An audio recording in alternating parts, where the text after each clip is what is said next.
Ikatzaren errekuntzari buruz hitz egiten da ariketa honek. Esaten da, iraganean erabiltzen zala asko erregai moduan. Bere errekuntza beroa ematen da modu honetan, -5.000 kaloria gramoko.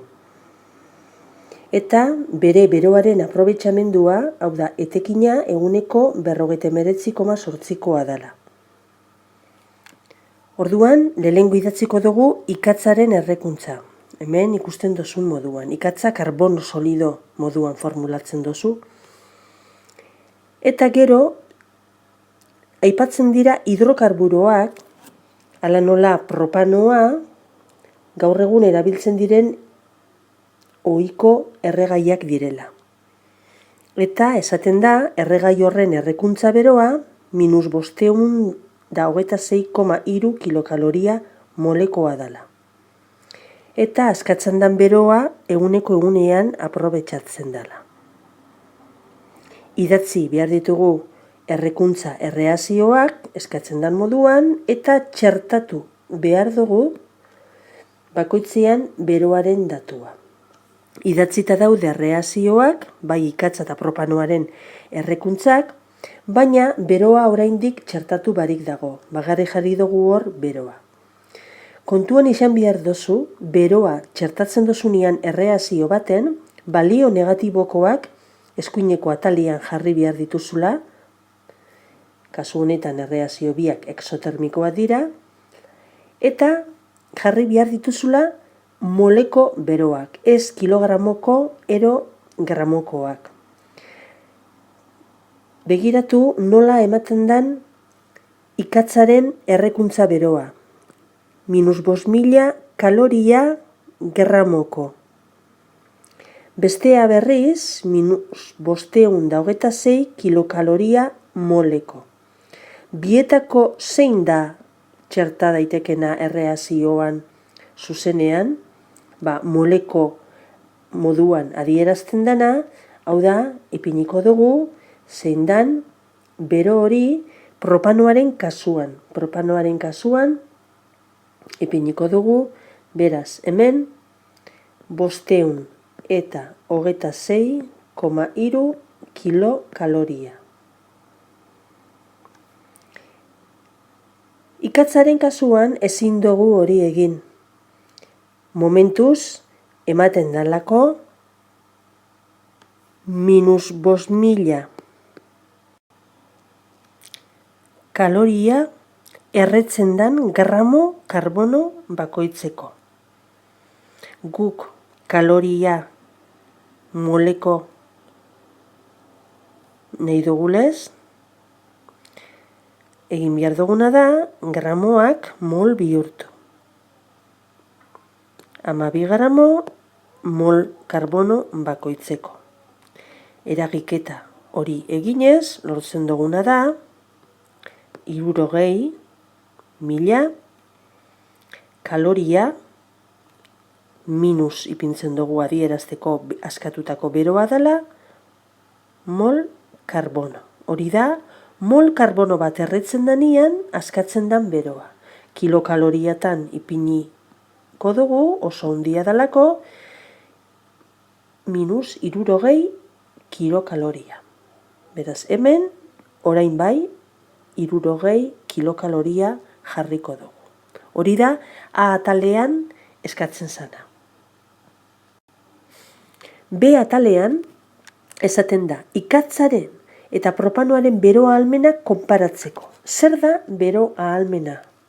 Oharra dator hor, eta esaten da, bero ahalmena dela, erregaiaren kilogramo bat errez gero, askatuko litzateken beroa. Orduan, imagina behar dugu, erreazioak berriro daude hemen idatzita, imagina behar dugu, dala kilogramo bat, ikatz erretzen dana. Ia zenbat bero askatzen dan. Lehenengo egingo duguna da, kilogramoak gramo bihurtu. 1000 gramo kilogramoko. Eta gero, gramoak mol bihurtu. 1 mol karbono, 12 gramo karbono. Eta horrela, badakigu zenbat gramo zenbat mol karbono diren kilogramo horretan daudenak. Gero, beroaren datua lortzeko 60 kilokaloria ipiniko genduke eta hori mol bat karbonoko. Baina, aipatzen da, etekina ez dala 100%. 149,8 baino.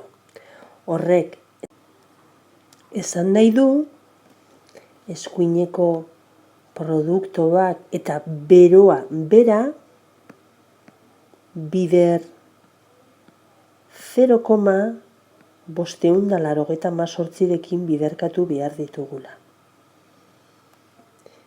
Edo, beste modu batera esan da, 60 hori biderkatu behar dugu 49,8 zati 100 zatikiarekin. Eta lortzen dugun emaitza da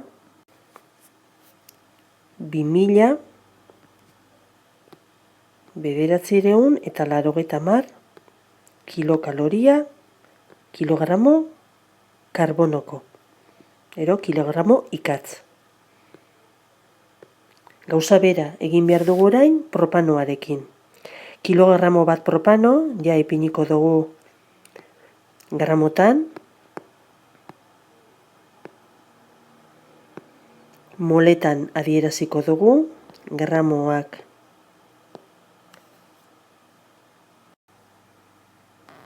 berrogeta lau dira, mol bakoitzeko, eta erreazioan adierazten denez datua 526,3 kilokaloria mol propano bakoitzeko eta etekina 100% denez. Kasu honetan ez dugu beste ezer gehitu behar. Eta honela lortzen dugu 11.964 kilokaloria kilogramo propanoko.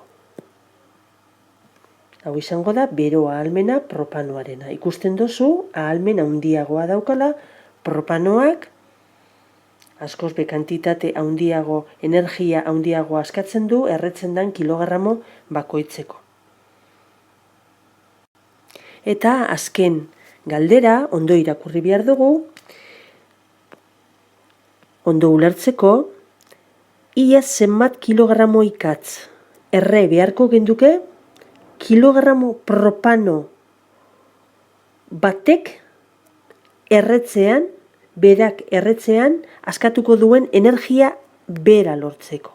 Hau da, kilogramo propano bat erreta lortzen dugun energia zenbat dan, eta hori lortzeko zenbat kilogramo ikatz erre beharko genduke. B atalean lortu dugu kilogramo propano bat erretzen dugunean, honen beste kilokaloria askatzen ditugula. Bueno, hiruko erregela simple batekin ebatziko dugu. Lortu nahi dugu 11.964,4 kilokaloria, zenbat kilogramo ikatz ero karbono erre behar dugu. Ez dakigu. Baina, dakiguna da, behatalean lortu dugulako, kilogramo bat ikatz erretzen denean, askatzen direla 5.000 kilokaloria. Hori etekina 100%koa izango balitz. Guk badakigu ez dala horren beste askatzen eta orduan biderkagai honekin biderkatuta ipintzen dugu. Honela, X askatzen dugu bat, bider, 11.971,4, zati, 5.000, bider 0,588. Hau da, 4 kilogramo ikatz. 4 kilogramo ikatz erre behar dugu, kilogramo propano batek bakarrik askatzen duen energia lortzeko. Horregaitik esaten dugu ahalmen handiagoa daukala propanoa eta horregaitik ere garestiagoa da.